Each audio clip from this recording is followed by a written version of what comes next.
In this video, I'm going to tell you how to properly use tutorials in your painting and find ways to really make your painting enjoyable. Tutorials are obviously a great resource in our, miniature painting hobby. But they've not been around forever, at least not in the way that we use them now for the most part. Back in the old days, you pretty much had magazines and books, right? And there weren't a lot of magazines out there about miniature painting. Obviously, there was, White Dwarf from Games Workshop, and there were some other ones. White Dwarf was probably the biggest. And there were also some books. Sometimes you could check these books out from the library or buy them. I had the Games Workshop How to Make Terrain book, and I loved pouring through that and everything. So there's that too. But then eventually along came the internet, and then you had blogs and websites, which allowed people to get information out all over the place. And you could use the early days search engines to kind of hopefully find out about how to paint armor or how to paint, aliens or how to do this or that or whatever the technique was you were looking for. And nowadays, it's mostly YouTube, obviously, as we are here. We can learn like so much quicker these days due to technology. It's just so much easier. Beginner painters can make their first miniatures at this point now look so much better than, say, like my first miniature looked back in the day. This is probably the earliest miniature I ever painted. It's an Atlas, Battletech Atlas, and it's not great, obviously. I keep it around so I can remind myself where I started, right? But, nowadays, the people who are starting out in our hobby can do a lot of research, obviously through YouTube and other means, and start in a situation way farther ahead than we did back in the day, right? But there's an important thing to know about watching tutorials and how it relates to your hobby. I've talked a little bit about this in a video once a long time ago. Watching videos is very, very helpful. Obviously, you learn so much, but you learn so much more by actually doing the thing, right? By actually sitting down and putting paint on the brush and then putting the brush on the model. I called it the 10-90 rule. You spend 10% of your time actually working, watching videos and learning, and then you spend 90% of your time, you should, spend 90% of your time actually painting, because that's where you get the muscle memory and you understand how the paint flows and how the brush, lays on the surface and all that kind of stuff. Actually having the muscle memory to do the things after spending some time watching, that's what really helps. So, pachow, check that video out. But there's a much more important thing to learn about watching tutorials that will vastly help your hobby output. And, well, frankly, I'm going to teach you about it here in a tutorial. I've been doing this hobby for quite a while, possibly longer than some of you have been alive, which is fine. Don't worry about it. But I still watch a lot of tutorials. I still watch, all kinds of different stuff, usually for techniques that I'm looking forward to trying, right? I'll be going through my feed on YouTube or whatever, and I'll come across something about a technique, and I'll be like, I want to know more about that because I don't think I know enough about that kind of thing. Most people, I think most people search for tutorials on YouTube, for example, when they have to do like a specific thing. They're like, I have to paint this power sword. I don't know how to paint power swords. I'm going to look for how to paint power swords. I think that's the way that most people do it. Whereas I generally watch tutorials for things that I just don't currently know how to do, but I'm intrigued. Maybe sometimes I'm even just intrigued by the thumbnail, or it's by a person that I've not heard of before or something like that, or it's a technique that I've never even heard of before, or just the picture they show in the thumbnail is just like, I want to know how to do that. That's very cool, that kind of stuff. And I watch those things, and I may not remember it later, like step by step by step, how to get there, but that's actually not important. What I remember is that it's out there and I can find it again if needs be. And sometimes I also learn, and this is sometimes from random tutorials too, even beginner ones, because I'll watch all kinds of different stuff, and even in beginner tutorials for stuff that I should already know how to do, that very frequently I'm still going to find something, discover something new that I didn't realize, or maybe a technique that could save me time, or something that even in this old dog's bag of tricks could be new. The most important thing to know about tutorials is this: you can pick and choose what to use from any given tutorial. They're generally pretty modular, right? Some folks will think that tutorials are like gospel, like you do this first and then you do this and then you do this, and you can't skip a step. and you can't decide, I only want this middle part. It all has to go together, and this is the way it's done. And I see that when people ask me, well, what paint did you use here? What paint did you use there?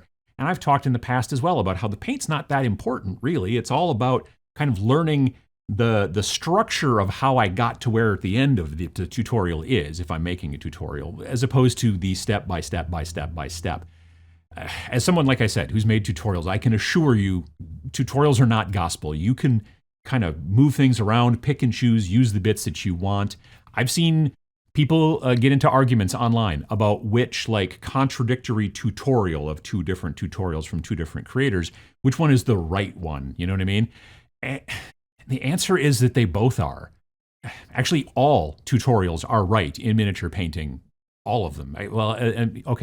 So if they tell you to mix two chemicals together to make a poisonous gas or something horrible like that, that is not a right tutorial. Don't follow that. But hopefully that'll get reported and taken off of the internet. But in general, it's all about everything in tutorials is right because everybody who paints the way that they do it is right for them, and it might be right for you.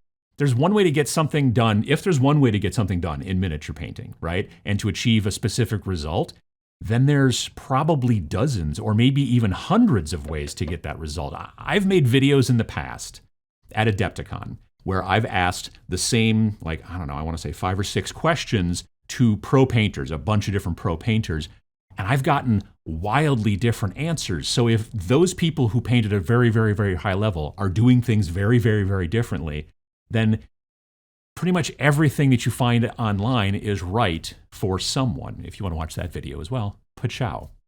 What this all does is it teaches you that there's no right way to do something in miniature painting because so many different paths, no matter how they all lead to the same destination, a finished model. And if you're looking for a very, very specific thing, object source lighting, let's say, there's still tons of different ways to get there, and tons of different painters will make tons of different tutorials online, and you're going to probably watch some of them and eventually find the one that's right for you, but someone else is going to watch those and use a different one because that one is right for them. The biggest benefit to watching tutorials, even when you're not looking to achieve that effect right now, like object source lighting, like I just mentioned, the reason to watch tutorials is to spark new ideas in your painting workflow, your painting toolbox, if you will, right? And maybe change your painting toolbox or technique or whatever for the better. Don't let anyone tell you that how you're painting is wrong. How you're comfortable completing a process on your miniature and then getting the results that you're happy with, it's the right way to do it for you. People will tell you that the, again, right way to paint black power armor, for example, is to kind of end up the entire process by edge highlighting everything, like every sharp edge on the entire model with like a middle gray, like a mid-gray. And personally, I think that looks terrible. It reminds me of the old Disney movie Tron. Do you remember Tron from like back in the 80s where they were all wearing leotards that had like circuits printed all over them and stuff like that? So I don't do it that way. What I do is I do a dark gray to black zenithal. So I prime the model black, and then I use this particular dark gray color, I think called Raven Black from Army Painter airbrush paints. And I, do a zenithal, spray it down from above.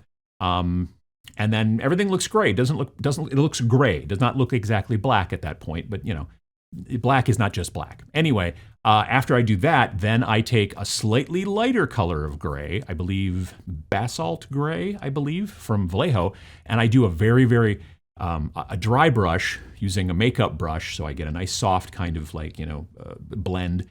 But I also use it kind of sparingly and just in certain areas, right? And I do that, and I try not to go overboard with the dry brush. And then after that's all finished, then I just cover all of the armor with a black wash everywhere, right?